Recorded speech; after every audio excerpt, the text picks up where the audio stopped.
What's up Nerfers, and welcome back to my channel, where I test blasters outdoors in real world conditions to bring you the answers that I want to know. There have been some brilliant blasters this year. For example, the Sabre Apex Prime is the most durable and most accurate blaster that I tested. The Slinks, with its bullpup form factor, was incredibly easy to get kills with. But there's one blaster that stands above all of the others as the most overpowered one I've ever used. And that, of course, is the Sweetheart Storm. You can find the Storm at Foamwork Adelaide here in Australia for 700 kangaroos, or at Out of Darts in the USA for 525 bald eagles. When they're in stock, they sell out immediately. In fact, to get hold of one, your only real hope is to pre-order. Unfortunately. That's how much demand there is for this blaster. What sets it apart from everything else is the fact that it's a 300 FPS half-dart Springer, but it's motor-driven, giving it semi-auto or full auto fire modes, with a rate of fire of up to 8 darts per second.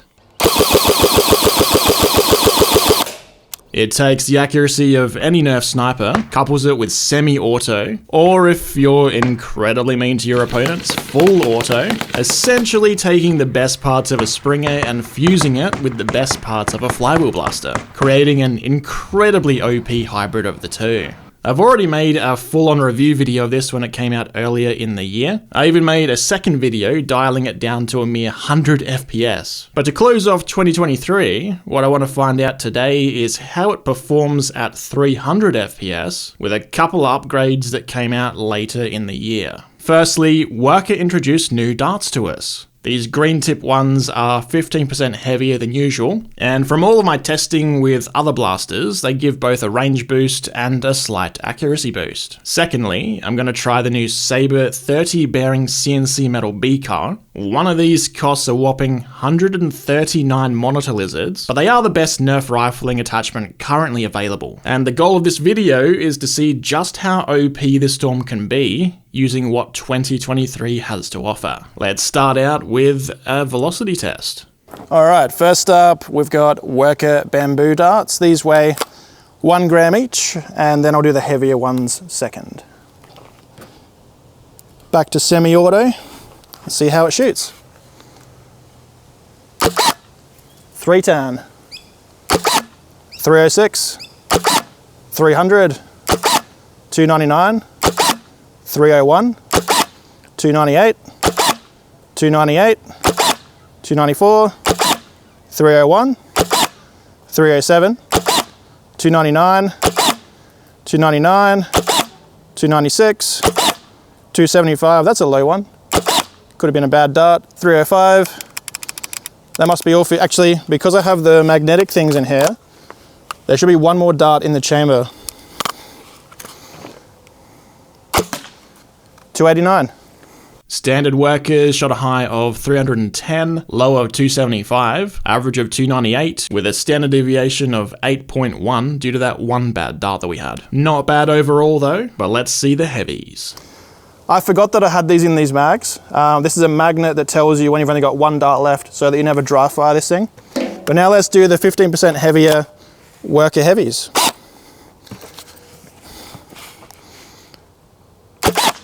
251, 250, 247, 247, 244, 253, 247, 246, 243, 245, 250, 251, 248, 243, and the last one, if we can hit the switch.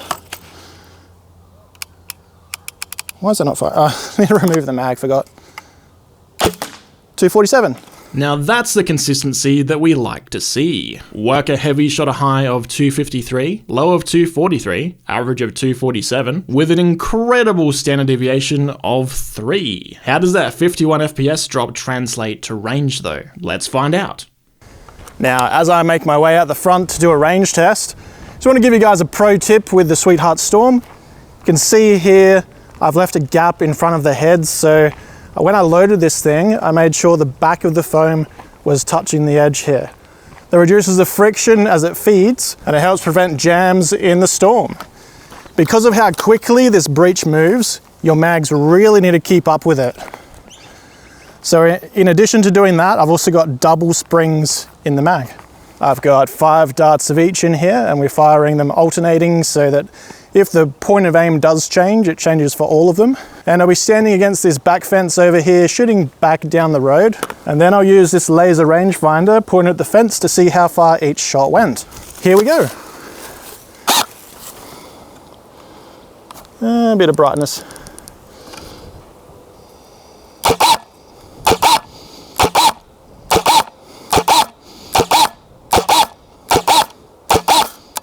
And the last one. I'll put the blaster away. We don't want to stay out in a public space longer than we have to with this thing. And then I'll find where all the darts went. Okay guys, so the first shot was a heavy, which I suspect was a bad dart, but we'll see how far it went. 60 meters, not bad. The next ones, we actually have all of the 1 gram workers within about a meter distance of each other. So I'll just stand in the middle of those, and they average about 68 meters. And then if we come past the 1 gram workers, we have another worker heavy here, which is at 69 meters. Comment nice down below. And then we have 3 more worker heavies, pretty much all next to each other at 73 meters. So all of the standard workers landed bunched together at 68 meters, and if I average all of the heavies, which are more spread out, including the one that went short, heavies come to 69.6 meters. So on average, it looks like they go slightly further, despite being 51 FPS slower out of the muzzle. But how does this translate to accuracy? Let's find out. Okay guys, so the last time I did a 30 meter accuracy test with this blaster, which was, first quarter of the year, I had to aim for this skull for the shots to drop around the center of the target. So I'll try that again. There's a chance this sight might not be zeroed to this blaster. And in that case, what this will be is a precision test rather than an accuracy test. First up, 1 gram worker bamboos.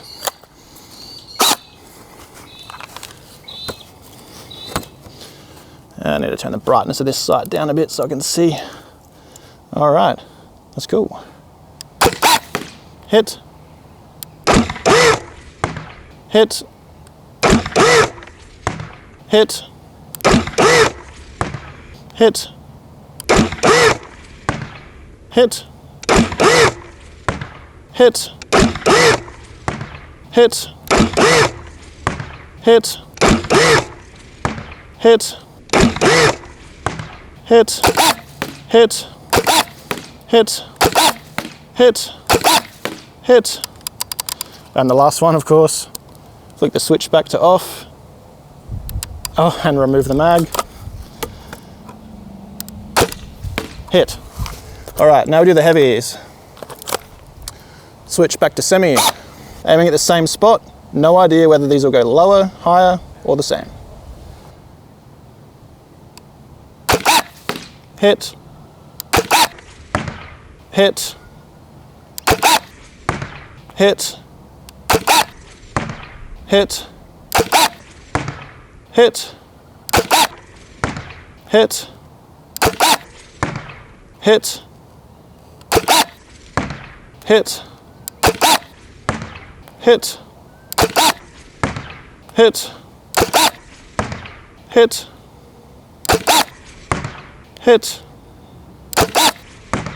hit, hit, and the last one.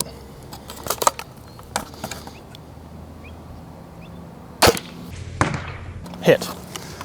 I actually can't tell just from eyesight. Gonna have to take it back inside to the computer. First of all, shown in red, standard workers shot a grouping 40 centimeters high and 30 centimeters wide. That's up there with the best Nerf snipers, and it was not only precise, but accurate too. I didn't even zero the sight in. Heavies in green shot a narrower but taller spread, 45 centimeters high and 25 centimeters wide. So that's 5 centimeters narrower, but 5 centimeters taller. Overall, I have to say there's no real difference. Now, while I've done all of this accuracy testing on semi-auto, What makes this blaster incredibly overpowered is the full auto function that I personally choose never to use in gameplay because it's just too OP. Let's see how it groups on full auto just with the standard 1 gram darts. And this thing has some real recoil to it, so hopefully I can hold it steady.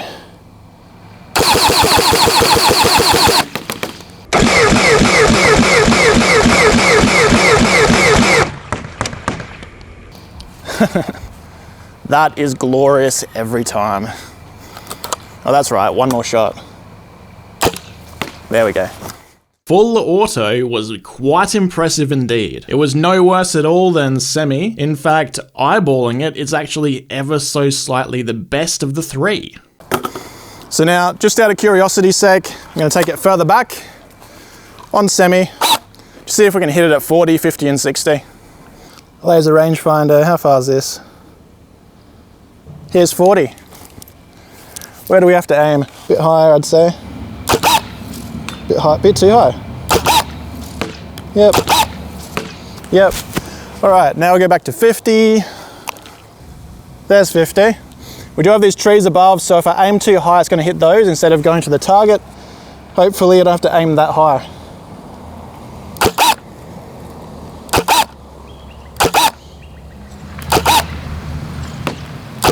And that was a hit.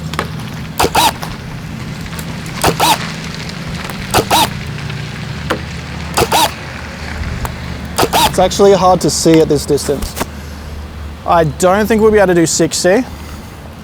I think it's going to be aiming too high that it hits the trees. I'll give it a shot. I might actually have to crouch down to try this. Aim as high as I can. I've only got one shot left. I hit the tree. So if you have overhead trees like this that you have to watch out for, maximum range, at least here, is about 50 meters. But as you saw in the range test, it can actually go a little bit further than that. All in all, I hope this video has shown you why the Sweetheart Storm is my pick of the bunch for 2023. I look forward to seeing what could possibly dethrone it in 2024. Maybe the inverted scales, maybe that AEG Lynx. But what was your favorite blaster this year? Let me know in the comments down below. Hit that subscribe button, like or dislike for the algorithm. And being December 31st today, sorry, I can't resist. I'll see you next year. Damn it, I just told them to like, now they're gonna dislike.